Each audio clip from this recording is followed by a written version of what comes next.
નમસ્કાર. આપણી સંસ્કૃતિમાં કેટલી બધી પરંપરાઓ છે જે પેઢી દર પેઢી ચાલી આવે છે અને એમાંની જ એક છે શ્રાદ્ધ. તો ચાલો આજે આપણે આ પરંપરાના મૂળ સુધી જઈએ અને એનો સાચો અર્થ સમજવાની કોશિશ કરીએ. આ સવાલ ઘણા બધાના મનમાં થતો જ હોય છે, ખરું ને? કે શું આ બસ એક વાર્ષિક રિવાજ છે, એક કર્મકાંડ છે, કે પછી એની પાછળ કોઈક ઊંડો મતલબ, કોઈક રહસ્ય છુપાયેલું છે? આજે આપણે આ જ રહસ્ય પરથી પડદો ઉઠાવવાના છીએ. તો સૌથી પહેલાં એ સમજીએ કે શ્રાદ્ધ છે શું. આપણા શાસ્ત્રો બહુ સ્પષ્ટ રીતે કહે છે, શ્રદ્ધાથી કરવામાં આવેલું કાર્ય એટલે શ્રાદ્ધ. જુઓ, આનો પાયો જ શ્રદ્ધા છે, કોઈ કર્મકાંડ નહીં. આ તો આપણા પૂર્વજો પ્રત્યે આપણી કૃતજ્ઞતા, આપણો આદર વ્યક્ત કરવાનો એક રસ્તો છે. પણ સવાલ એ છે કે આ શ્રદ્ધા, આ પરંપરા એ શરૂ ક્યાંથી થઈ, કોણે કરી?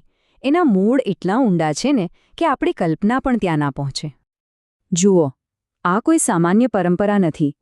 એની શરૂઆત તો છેક સૃષ્ટિના આરંભમાં ખુદ બ્રહ્માજીએ કરી હતી એવું મનાય છે.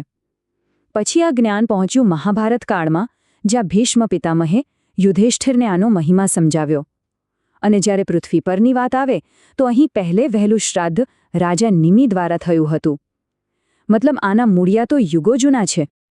ચાલો, ઇતિહાસની વાત તો થઈ, પણ શ્રાદ્ધમાં જે વિધિઓ થઈ છે, જે રીતિરિવાજો છે, એનું શું? જેમ કે કાગવાસ, દૂધપાક, આવું બધું શા માટે કરવામાં આવે છે? હવે આ રિવાજો પાછળનું મહત્વ સમજીએ. શ્રાદ્ધ પક્ષ આવે એટલે એક દૃશ્ય બહુ સામાન્ય હોય છે, કાગડાને ભોજન આપવાનું, જેને આપણે કહીએ કાગવાસ. પણ ક્યારે એવો વિચાર આવ્યો કે આટલા બધા પક્ષીઓમાંથી માત્ર કાગડાને જ કેમ આટલું મહત્વ મળ્યું? આની પાછળ એક બહુ ઊંડી આધ્યાત્મિક માન્યતા છે. કહેવાય છે કે કાગડાનું આયુષ્ય બહુ લાંબુ હોય છે, એટલું લાંબુ કે કદાચ એમણે આપણા પૂર્વજોને પણ જોયા હોય. એટલે જ્યારે આપણે એમને ભોજન કરાવીએ છીએ ત્યારે એ એક રીતે આપણા પૂર્વજો સુધી આપણો આદર અને આપણો ભાવ પહોંચાડવાનું માધ્યમ બને છે. પણ વાત અહીં પૂરી નથી થતી. બીજું કારણ છે જીવદયા. ભાદરવો મહિનો એટલે કે આ સમય એ કાગડીઓનો ગર્ભધારણનો સમય હોય છે અને એમને ત્યારે પોષણની ખૂબ જરૂર હોય છે. જરા વિચારો, આપણા ઋષિમુનિઓ કેટલા દીર્ઘદ્રષ્ટા હતા. એમણે પિતૃઓના નામે આ પક્ષીઓની ભૂખ સંતોષવાની કેવી સુંદર વ્યવસ્થા કરી આપી. અને હવે જે ત્રીજું કારણ છે એ તો સાંભળીને નવાઈ લાગશે.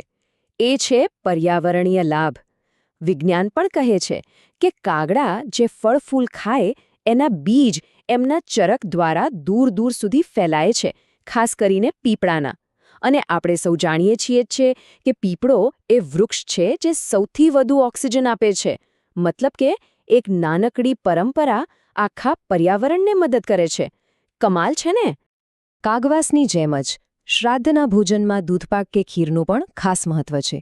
અને આની પાછળ પણ ડબલ ફાયદો છે. એક તરફ છે આધ્યાત્મિક લાભ. વિષ્ણુ પુરાણ કહે છે કે ખીરથી પિતૃઓને તૃપ્તિ મળે છે. અને બીજી તરફ છે આયુર્વેદિક લાભ. આયુર્વેદ સમજાવે છે કે આ ઋતુમાં શરીરમાં પિત્ત વધે, એસિડિટી થાય, અને એને શાંત કરવા માટે દૂધ અને ચોખાનું મિશ્રણ એટલે કે ખીર એ શ્રેષ્ઠ ઔષધિ છે. જુઓ, આધ્યાત્મ અને આરોગ્યનો કેવો અદ્ભુત સમન્વય. સારું, તો આ બધા રીતિરિવાજો કર્યા, વિધિઓ કરી, પણ એનું ફળ શું મળે? અને આ શ્રાદ્ધના દિવસોમાં કયા નિયમો પાળવા જોઈએ? ચાલો હવે એના પર નજર કરીએ. શાસ્ત્રોનું માનીએ તો જ્યારે પિતૃઓ આપણા પર પ્રસન્ન થાય ત્યારે તેમના આશીર્વાદ સીધા પરિવાર પર ઉતરે છે. એનાથી ઘરમાં ધન ધાન્યની કમી નથી રહેતી, વંશવેલો આગળ વધે છે અને ખાસ કરીને જો અમાસનું શ્રાદ્ધ કરવામાં આવે તો બધી જ મનોકામનાઓ પૂર્ણ થાય છે એવું કહેવાય છે. પણ આ આશીર્વાદની અસર એ કેટલી લાંબી હોય? ધર્મસિંધુ નામનો એક પ્રમાણભૂત ગ્રંથ છે. એમાં એક એવી વાત લખી છે જે જાણીને આશ્ચર્ય થાય. એમાં કહ્યું છે કે શ્રદ્ધાથી કરેલું માત્ર એક શ્રાદ્ધ પિતૃઓને 2000 વર્ષ સુધી, હા 2000 વર્ષ સુધી તૃપ્તિ અને સદ્ગતિ આપે છે. આ પ્રભાવ કેટલો ગહન છે એનો જરા વિચાર તો કરો. જોકે આટલું મોટું ફળ મેળવવા માટે કેટલાક નિયમો પણ છે અને એ બધા નિયમોનો પાયો એક જ વાત પર ટકેલો છે. એ છે પિતૃઓને શાંતિપ્રિય છે. એટલે જ આ દિવસો દરમિયાન ઘરમાં ક્લેશ કંકાસ બિલકુલ ન કરવો, એનાથી દૂર રહેવું ખૂબ જરૂરી છે. બસ પૂરી શ્રદ્ધાથી તર્પણ કરવું અને ઘરમાં એકદમ શાંતિનું વાતાવરણ જાળવી રાખવું. સાચું કહું ને તો આ જ સાચું શ્રાદ્ધ છે.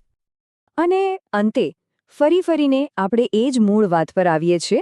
આ બધી ચર્ચાનો સાર બસ આ એક વાક્યમાં છે. ભલે ગમે તેટલા કર્મકાંડ હોય, ગમે તેટલી વિધિઓ હોય, પણ જો એમાં શ્રદ્ધા નથી તો બધું નકામું છે. શ્રદ્ધા જ શ્રાદ્ધનો આત્મા છે. તો પછી આજના આ ભાગદોડવાળા જીવનમાં, આ આધુનિક યુગમાં આપણા પૂર્વજોને યાદ કરવા માટે સમય કાઢવો કેટલો જરૂરી છે? શ્રદ્ધા અને સ્મરણ જેવી લાગણીઓનું આજે પણ કોઈ મહત્વ છે ખરું? આ સવાલ વિચારવા જેવો છે. જરૂરથી વિચારજો.